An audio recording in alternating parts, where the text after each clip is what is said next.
लगातार हम देख रहे हैं कि बढ़ते जा रही है। लेकिन उधर अगर हम धीरेन्द्र शास्त्री के हुंकार की बात करें, हिंदू राष्ट्र को लेकर जिस तरह से महायज्ञ उनकी ओर से शुरू किया गया है, उस पर असदुद्दीन ओवैसी का बयान सामने आया है और उनका यह कहना है कि लगातार हर आए दिन हम देख रहे हैं कि किस तरह से अनाप शनाप बका जा रहा है, अनाप शनाप कहा जा रहा है और इस तरह की भड़काऊ बयानबाजी जो है वो की जा रही है। तो क्या जो बाबा साहब का संविधान है उसको जला दिया जाएगा, उसको अलग कर दिया जाएगा, कोई नया संविधान लेकर आएंगे? संविधान निर्माता का अपमान हो रहा है।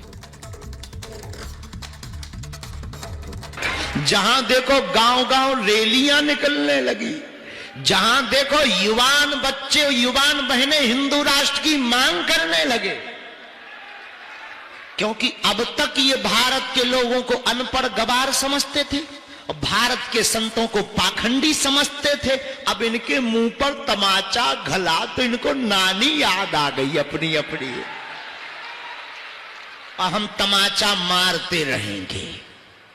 और हम तुमको कहते हैं हमारे पास तो कुछ नहीं है, ना हम चमत्कारी है ना हम कुछ हैं, हम अपने हनुमान जी के चेले हैं और गुरु के चेले हैं और हमारे हनुमान जी बलवान हैं, इसलिए उनका नाम हनुमान है।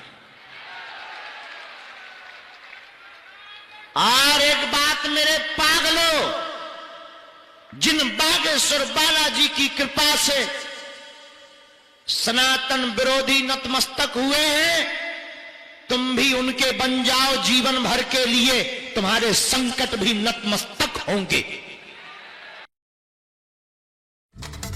ये कैसा देश है जिस देश का कोई मजहब नहीं है? आप कैसे कह रहे हैं और कैसे सरकारें खामोश बैठी हैं इस बारे में? बताइए आप कैसे खामोश बैठ? हम तो पूछ रहे हैं कि सरकार खामोश क्यों बैठ रही है? मैं तो पार्लियामेंट में कहा था कि कोई महीना नहीं जाता जब यहां पर इस तरह की बकवास, अनाप शनाप और धमकी और डराने की बातें की जाती हैं। कैसे आप कह सकते हैं कि इस देश को ऐसा बना देंगे? कैसे बनाएंगे आप? तो आप अंबेडकर के संविधान को जला देंगे क्या? जलाकर कोई संविधान बनाएंगे क्या आप? वहीं बागेश्वर धाम के पीठाधीश्वर पंडित धीरेन्द्र शास्त्री हिंदू राष्ट्र की हुंकार भर रहे हैं और इसे लेकर उनकी तरफ से महायज्ञ किया जा रहा है। रिपब्लिक भारत संवाददाता सुजाता ने उनसे खास बातचीत की, इसमें उन्होंने कहा कि भारत हिंदू राष्ट्र था, हिंदू राष्ट्र है और हिंदू राष्ट्र ही रहेगा, बस इसके लिए सिर्फ घोषणा होना बाकी रह गया है, तो जल्दी हो जाएगी। आपको दिखाते हैं क्या कुछ उन्होंने कहा। खास मेहमान मौजूद हैं, हमारे साथ हैं बागेश्वर धाम के पीठाधीश्वर पंडित धीरेन्द्र कृष्ण शास्त्री। शास्त्री जी बहुत बहुत स्वागत है आपका। बहन की जय हो, खुश रहो जी। शास्त्री जी, आपने संकल्प लिया है हिंदू राष्ट्र का, यहाँ एक महायज्ञ भी हो रहा है। सबसे पहले मैं आपसे ये समझना चाहती हूँ कि आपको हिंदू बहुल इस देश में ये जरूरत क्यों महसूस हुई कि हिंदू राष्ट्र की घोषणा होनी चाहिए? जरूरत बिल्कुल भी नहीं, भारत तो हिंदू राष्ट्र था, है, घोषणा की आवश्यकता है। हमने सिर्फ यह बात अपने इष्ट से, ईश्वर से प्रार्थना की है और भारतीय सनातनीय वैदिक परंपरा, सनातन धर्म को मानने वाले लोगों को आवाहन किया है।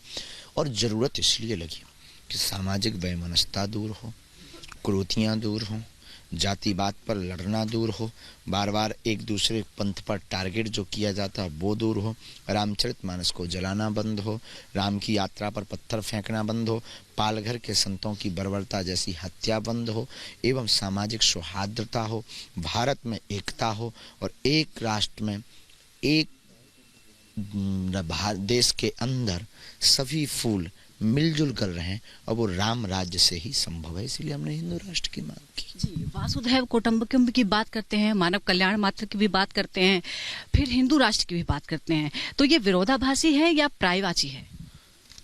किंचित मात्र भी विरोधाभासी नहीं है।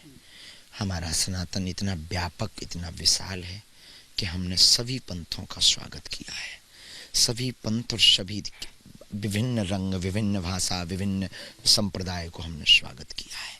और यह सनातन धर्म ही एक ऐसा धर्म है जो विश्व का कल्याण हो, विश्व में शांति हो, विश्व में मंगल हो, ये कामना करता है। तो हम कैसे किसी का बुरा चाहेंगे?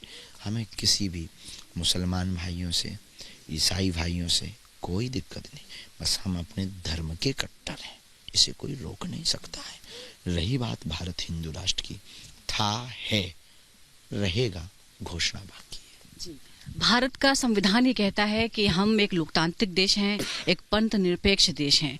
तो क्या जब आप कहते हैं कि हमें हिंदू राष्ट्र बनाना है, तो क्या इसका मतलब ये निकाला जा सकता है कि आप संविधान का सम्मान नहीं करते? बेझिझक हम संविधान का सम्मान करते हैं, दिल खोल कर करते हैं। बहुमत और जनमत के हिसाब से अनेक बार संविधान में सुधार हुआ है, ये भी सुधार होगा। असदुद्दीन ओवैसी को शायद आप जानते होंगे, AIMIM के वो सांसद हैं। वो कह रहे हैं कि देश तो संविधान से चलेगा, और आप अगर इस तरह की बातें कह रहे हैं तो आपको रोकना चाहिए सरकार को। उनकी निजी भाव हैं, उनको कोई एलर्जी होगी, और हम संविधान के खिलाफ नहीं। उन्होंने हमें अभी जाना नहीं है, अभी हमें उन्होंने समझा नहीं है, सिर्फ अभी उन्होंने सिर्फ टीवी पर देखा है।